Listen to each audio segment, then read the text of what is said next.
What up, YouTube? Before we start the video, we got a very important announcement for you. That's right, we have our new milestone giveaway for 2,000 subscribers. That is a CGC 9.8 graded Thor #1. This cover is a Nick Klein sketch variant that is also signed by Donny Cates. What? Are you crazy? Yes, we are. When we hit 2,000 subs, we're giving away this bad boy. So make sure to hit that subscribe button, ring that bell, and give us a like. It would be much appreciated because we want to give this away, but we only can do that when we hit 2,000 subs. Let's get to the video. What up, comic fam? It's your boy Jim from Two Fat Guys Pull List, and I've got a fresh new comic book day video for you for the week of September 11th. That's right. We've got a fat pull list, if you will, a thick pull list for this week. A lot of good books this week. A couple books that I got to go read the previous issue because I haven't read them yet. So got some homework this week. But let's go ahead and kick off the show. As always, we start with our independents, and from Dynamite Comics, we have issue number 5 of Space Ghost, and we're still dealing with Zorak, and I love that. I think Zorak, to me, at least for me, is like a very classic Space Ghost villain. I mean, they're all classic, but to me, he's like top notch, I guess. I don't know how much that's really true within the Space Ghost lore, but for me, Zorak is an OP. So it should be a good issue. This is definitely a different cover. I think this is like cover C or something like that. But covers for this run have been phenomenal. But the story's been really good from David Papos. So yeah, definitely looking forward to this one. And I might buy multiple copies of covers. I don't know. We'll have to wait and see.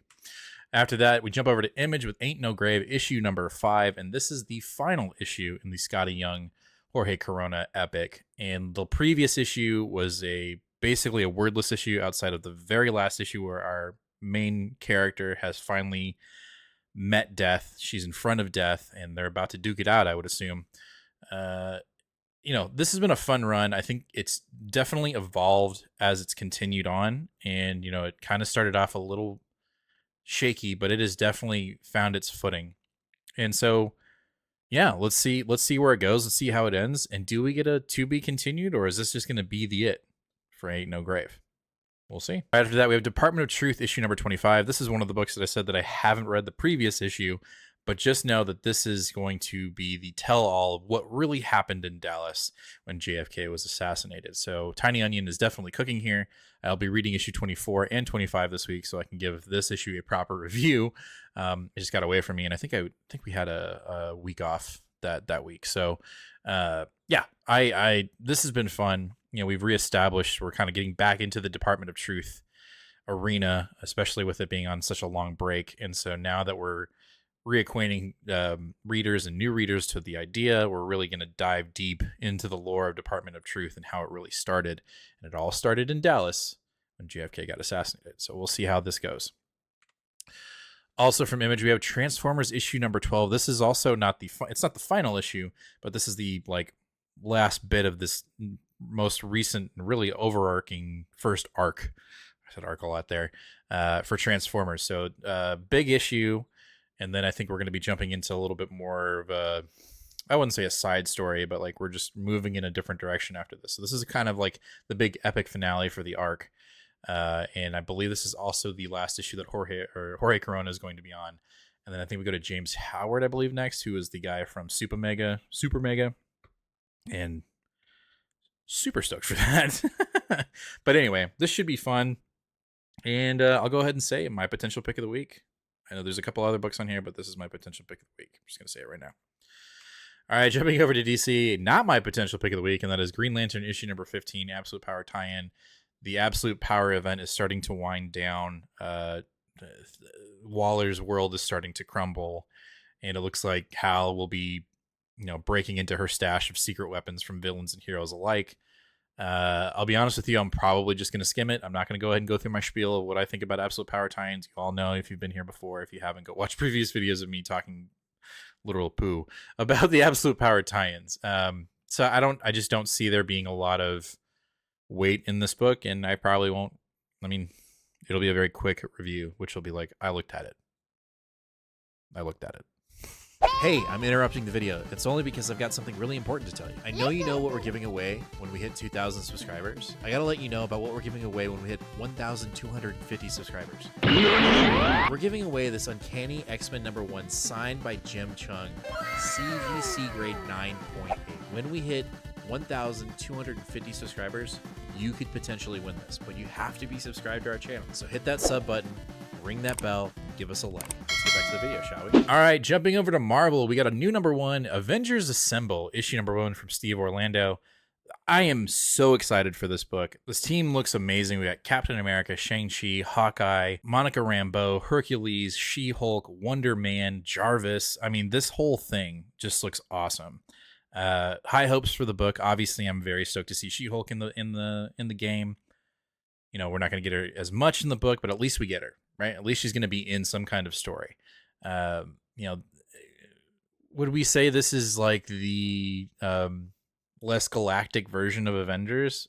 Maybe. We'll have to read and find out. I'm loving what McKay's doing over with the Avengers, but I'm kind of for there being multiple teams. I know we're going to get the West Coast Avengers here soon, so I'm about it. I mean, if the Avengers are going to be Marvel's Batman in the sense that there's just going to be a shit ton of Avengers books, I'm not going to be complaining because there's such a huge roster of heroes that Marvel can be playing with right now. And I think this is a crazy cool team, and I cannot wait to read this. All right, next up we have Spider-Gwen the Ghost Spider, issue #5. I don't know if this is the penultimate or not.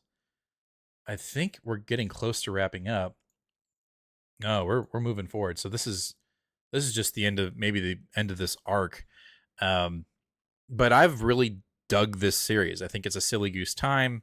It's Stephanie Phillips, so like I can't complain about that. Not at all. If anything, that's one of the biggest reasons why I'm reading the book, and I'm having fun with it. We've got Gwen just, you know, dealing with the 616 problem and trying to figure out why the TVA doesn't want her to be there.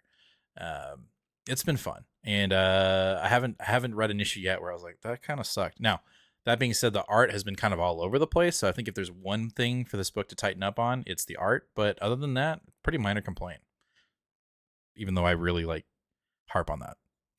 All right, after that, we have From the Ultimate Universe, Ultimate Black Panther, issue #8, and we're actually dealing with Moon Knight, who is not really a good guy in the Ultimate Universe, and you know, we're getting ready to go to war with Black Panther, and Ra and Khonshu have joined forces under the Maker's supervision, I guess.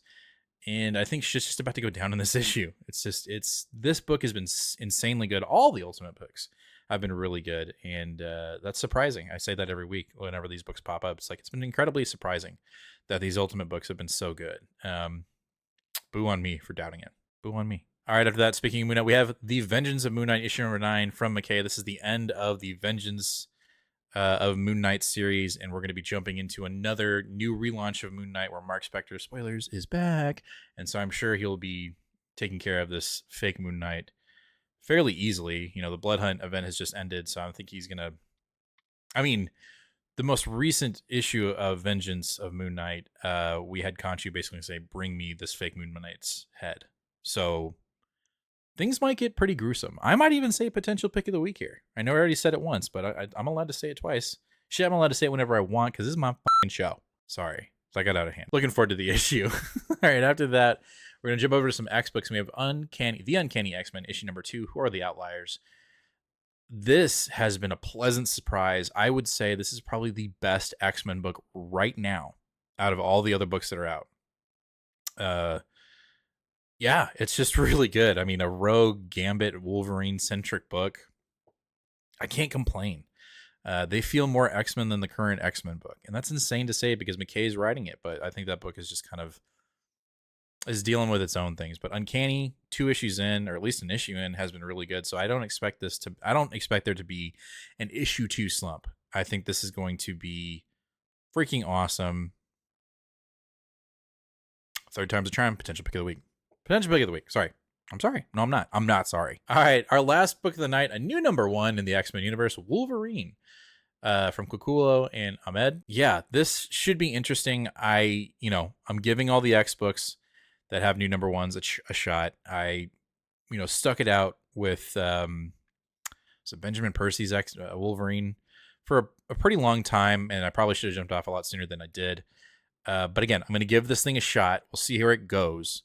But you know, the leash is short.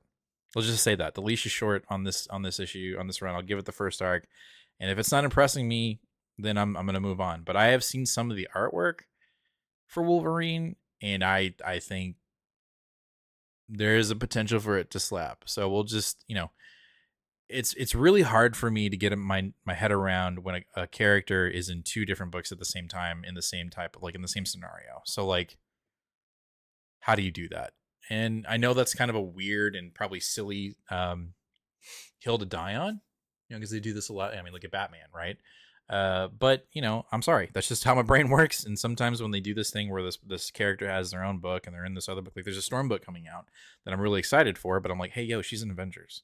So like, it's hard for me to kind of like get over that idea, even though it's pretty trivial. So anyway, I'm sure this book will be great. Can't wait to read it. All right, that's going to do it for this week's new comic book day video for the week of September 11th. Let me know down in the comments, what are you picking up today?